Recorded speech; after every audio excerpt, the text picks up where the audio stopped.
안녕하십니까? 여러분들은 스트레스를 받았을 때 피하는 쪽입니까? 도전하는 쪽입니까?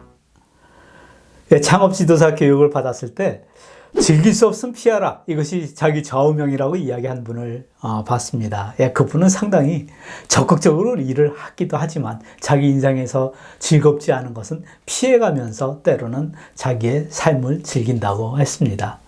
오늘은 스트레스에 대해서 학습을 하고자 합니다. 사전에서 보게 되면 적응하기 어려운 환경에 처할 때 느끼는 심리적, 신체적 긴장 상태로 장기적으로 지속되면 심장병, 유궤양, 고혈압 따위의 신체적 질환을 일으키기도 하고 불면증, 신경증, 우울증 따위의 심리적 부조응을 나타내기도 한다. 이렇게 표현이 되어 있습니다.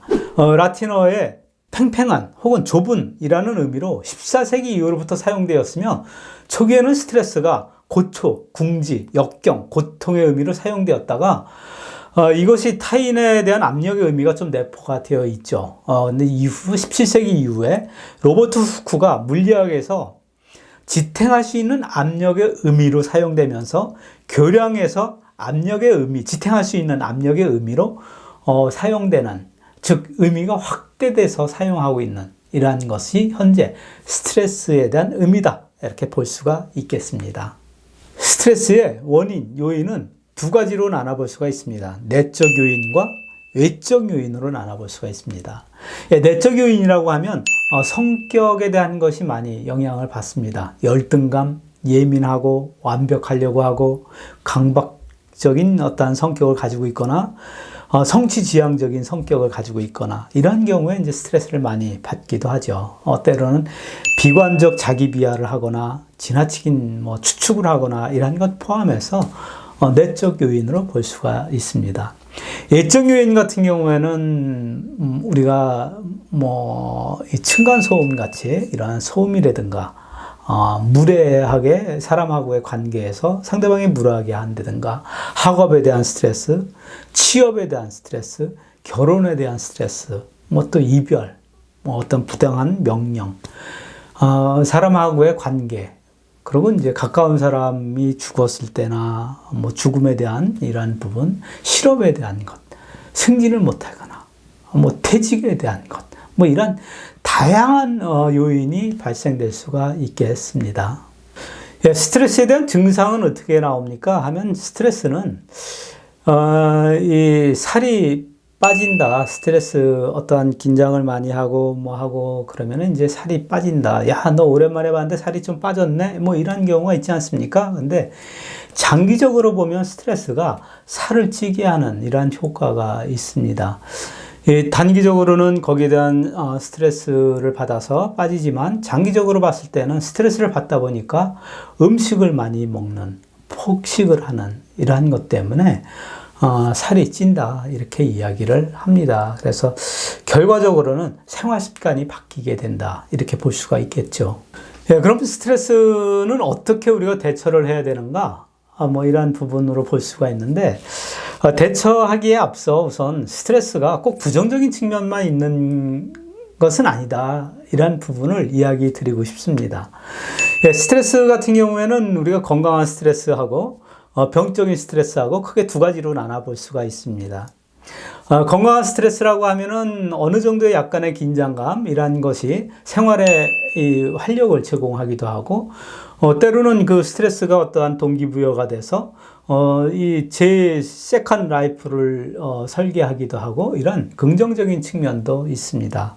그런데 이제 병적인 스트레스 같은 경우에는 스트레스의 강도가 아주 극심하거나 자기가 컨트롤할 수 없는 범위 정도라든가 기간이 길거나 이러한 경우에는 신체적, 정신적으로 상당히 병적이란 문제가 발생되기도 합니다. 일반적으로 스트레스에 대한 그 부정적인 측면을 많이 이야기하는데 근래에 나온 책 중에서 스트레스에 대한 힘에 대한 책을 봤습니다. 이 책을 보면 상당히 스트레스가 우리가 아주 극심한 스트레스가 아닌 경우에는 자기가 어떻게 마음을 먹느냐에 따라서 그 스트레스가 자기한테 동기부여도 준다. 책 정리된 내용 중에서 실제 연구 논문을 한번 찾아봤습니다. 연구 논문 보니까 1998년 내셔널 헬스 인터뷰 서베이에 약 28,000명 정도, 29,000 명 정도의 설문 결과를 가지고 분석한 내용이었습니다. 거기에 보게 되면 설문 내용이 얼마나 자주 이 스트레스를 받는가가 이제 첫 번째 항목이고, 두 번째가 그 스트레스가 이 건강에 영향을 준다고 생각하느냐, 거기에서 상당히 많이 준다 이렇게 이야기한 사람이 있고, 약간 준다, 그리고 그런 영향이 거의 없거나 거의 전혀 없다 이렇게 이제 표현한 것을 볼 수가 있습니다.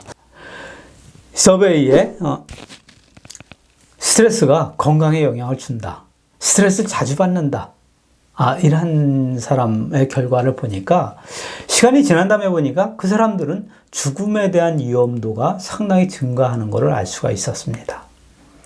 무려 143%의 죽음에 대한 위험도가 증가됐다는 얘기죠. 근데 여기에서 재미난 것은 스트레스에 대한 것을 똑같이 자주 받는다 이렇게 응답을 했지만, 스트레스가 건강에 영향을 주지 않는다 이렇게 응답한 사람은 죽음에 대한 위험도가 올라가지 않았습니다. 이 사람은 역으로 죽음에 대한 위험도가 약간 떨어진 결과를 나타냈습니다. 결과적으로 얼마만큼 우리가 스트레스에 대한 것을 받는가, 이러한 부분에 대한 것도 건강이나 신체적 이러한 영향을 주지만, 자기가 그 스트레스를 어떻게 생각하는가가 중요하지 않은가 이런 생각이 듭니다. 또 책에서 다양한 연구 자료를 근거로 설명을 하고 있습니다. 그래서 그 연구 자료를 또 한번 찾아봤습니다. 재미난 연구 자료가, 호텔에서 숙박시설을 정리하는 객실 청소 담당하시는 분이 있지 않습니까? 이분들이 시간당 칼로리가 300칼로리 이상을 소비한다고 합니다. 300칼로리라고 하면 역도선수, 수중 발레하는 분들, 이러한 분들, 그리고 우리가 조금은 빠르게 걷는, 한 시속 5.6km 정도 빨리 걷는 이 정도의 칼로리를 소비한다고 합니다. 재미난 것은 이분들한테 얼마만큼 자주 운동을 합니까? 이렇게 물어봤을 때 무려 66.6%는 규칙적인 운동을 하지 않습니다. 이렇게 응답을 했습니다. 한 3분의 2 정도죠. 그리고 나머지 3분의 1은 전혀 운동을 하지 않는다 이렇게 이야기를 했습니다. 평상시에 하는 업무가 운동임에도 불구하고 운동하지 않는다 이런 마음을 가지고 있는 거죠. 결과적으로 이분들은 신체에 대한 거를 체크를 했었을 때 허리 사이즈나 시배 사이즈라든가 이러한 것은 운동을 하는 사람의 몸의 컨디션이 아니었다 이렇게 분석돼서 나와 있습니다. 실험 연구에서는 이분들을 나누었습니다. 그래서 한 팀은 평상시 같이 그냥 현재 상태로 하고, 물론 운동이 어느 정도 된다는 이런 운동을 하면은 건강에 좋다는 정보는 좋습니다. 그건 누구나 다 알고 있는 이런 정보지만은, 그리고 다른 실험 집단에는 이 자기가 하고 있는 업무 자체가 얼마만큼 운동이 되는지에 대해서 프리젠테이션도 하고 포스터도 해서 붙여놨습니다. 수건을 듣는데 얼마, 화장실 청소하는데 어느 정도의 칼로리가 소비되는지 이러한 것을 인지를 시켜주고 중간중간에 포스터로 여러 가지 랭귀지로 해서 붙여놓은 상태가 되겠습니다. 시간이 지난 다음에 이분들에 대한 몸에 대한 걸 다시 체크했습니다. 이분들은 똑같은 그러한 일상생활을 하고 있었음에도 불구하고 몸의 변화가 나타났다는 겁니다. 허리 사이즈와 힙 사이즈가 운동하는 사람의 몸의 체형으로 바뀌었다는 얘기죠. 똑같은 운동을 함에도 불구하고 내가 운동으로 인식하지 않는다고 하면 그것은 운동이 아니라 노동이다 이렇게 되는 거죠. 그래서 우리가 자기가 어떤 생각을 갖느냐가 상당히 중요하다 이러한 생각을 갖게 한 그런 연구 자료로 생각이 됩니다. 저도 지난 세월을 돌아보면 지난 세월에 여러 가지 우리가 살면서 스트레스를 많이 받는 경우가 발생되지 않습니까? 그래서 저도 인생 라이프를 한번 이렇게 그려보면 30대 때 스트레스 한번 많이 받은 적이 있어요. 20대 후반이죠. 지역에서 서울로 인사이동 되면서 그때 와이프가 임신했었을 때입니다. 임신한 상태에서 이제 막 둘째가 태어날 때 이사를 와야지 되는 이러한 상황이죠. 그때 이제 스트레스를 많이 받았었는데 그것이 저한테는 상당히 지나고 보면 조금은 새로운 도전을 할 수 있는 사업장에서 본사에 와서 새로운 도전을 하고 역량을 향상할 수 있는 이러한 기회가 되지 않았는가, 이렇게 돌이켜보면 그러한 생각이 듭니다. 예, 그리고 두 번째 같은 경우에는 인사이동에 대한 걸로 이제 스트레스를 많이 받았습니다. 한 20년 정도의 교육부서에 근무하다가 다른 사업장으로 발령났을 때 그 스트레스를 많이 받았죠. 예, 그렇지만 돌이켜보면 그것은 나는 새로운 것을 경험할 수 있는 기회였고, 본사보다는 사업장에 있으면서 시간적으로 많이 개인 시간을 가질 수 있는 이러한 부분이기 때문에 개인적으로도 다양한 그러한 활동을 했었습니다. 그래서 연극도 하고 문화해설도 하고 패러글라이딩도 하고 마라톤도 하고 이런 다양한 그런 활동을 할 수 있었던 시기가 그 시절이었다고 생각이 됩니다. 돌아보면 그 시간이 저한테는 상당히 많은 것을 경험하고 저한테는 많은 새로운 것을 알게 한 그러한 시간이었다는 생각이 듭니다. 예, 최근에는 제가 작년 말에 퇴직하지 않았습니까? 예, 퇴직을 할 때에 대한 스트레스도 상당히 컸습니다.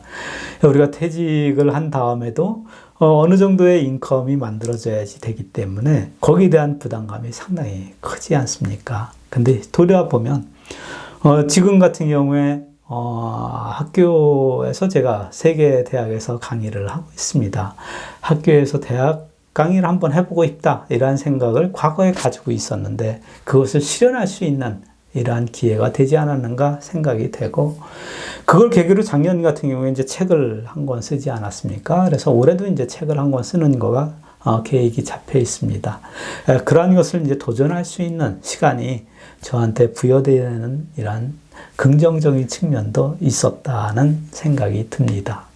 스트레스는 자기가 통제할 수 있는 정도라고 하면 이것을 어떻게 자기가 받아들이는가에 따라서 상당히 긍정적인 측면이 되기도 합니다. 연구 자료에 따르면 임신을 한 상태에서 스트레스를 어느 정도 받았을 때에는 그 탄생하는 아이의 두뇌가 발달되는 쪽으로 연구 논문이 있습니다.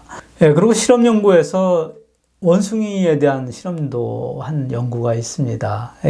원숭이의 아기 원숭이를 조금은 좀 동물 학대라고 볼 수도 있는데, 실험 연구에서 아기 원숭이를 엄마 원숭이하고 이게 띄어놨었을 때 그때 이제 받는 스트레스가 상당히 크지 않습니까? 근데 이제 이 아기 원숭이가 상당히 자기를 통제할 수 있고 새로운 환경에 적응할 수 있고 나중에 자라서 새로운 거에 관심을 갖게 하는 이러한 긍정적인 측면의 결과를 만들어내기도 했습니다. 예, 스트레스에 대처하는 방법은 첫 번째, 스트레스가 어떤 것인지 파악을 한다.